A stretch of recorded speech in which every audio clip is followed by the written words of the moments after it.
if we want to enter Jannah, we should see to it that we do more of good deeds, more of righteous deeds, which will inshallah aid us to enter Jannah.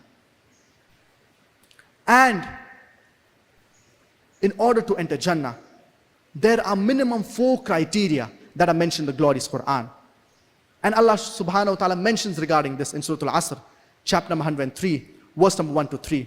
Wal asr, by time, innal insana lafi khusr, verily man is in a state of loss. Illa alladhina amanu, except for those who believe, wa amilu salihat, and do righteous deeds, wa tawasaw bil haqq, exhort people towards truth, that is doing dawah, wa tawasaw bis sabr, exhort people towards patience and perseverance. For a person to enter Jannah, minimum 4 criteria are required.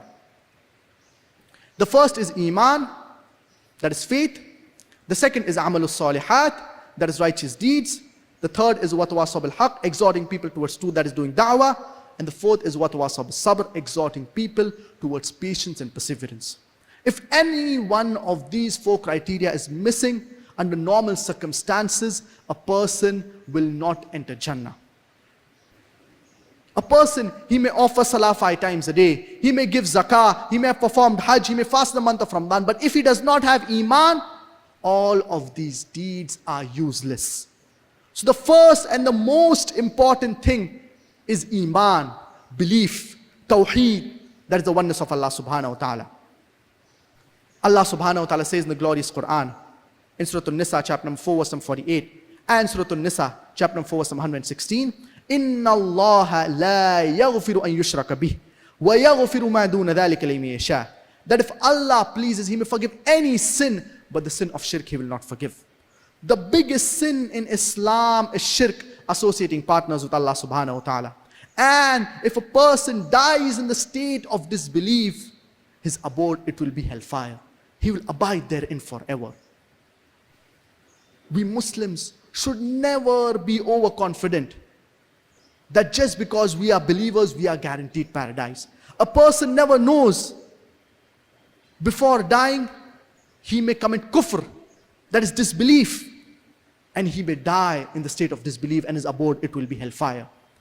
So that is the reason a believer is always precautious from the temptations of the shaitan, from the temptations of the Satan, to stay away from things that are haram, that are prohibited.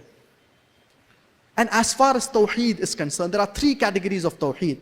Tawheed al-Rububiyyah, maintaining the unity of Allah's Lordship. The second is Tawheed al-Uluhiyyah. And the third is Tawheed al-Asma'i wa Sifat. Tawheed al-Uluhiyyah or Tawheed al-Ibadah, maintaining the unity of Allah, that is worshipping Allah subhanahu wa ta'ala alone. And the third category of Tawheed is Tawheed al-Asma' wa Sifat, that is maintaining the unity of Allah's names and attributes. All 3 categories of Tawheed are equally important. And besides this, we have the pillars of Iman, which is very important as well. Believing in Allah, believing in His messengers, believing in His books, believing in the last day, believing in faith, predestiny, good or bad. So 6 pillars of Iman which are very important. Believing in Allah, believing in the messengers, believing in the books, believing in the last day, believing in predestiny, qadr or qadar, that is good or bad, and believing in the books as well. So the pillars of Iman are very important as well.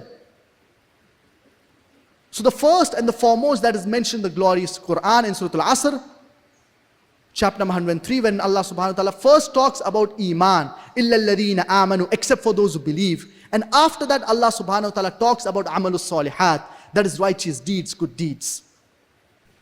If a person wants to enter higher levels in Jannah, he should see to it that he does all the things that are compulsory in Islam, all the things that are fard in Islam. And he should see to it that he abstains from all the things that are haram, all the things that are prohibited in Islam. And he should try to do as many mustahab deeds as possible.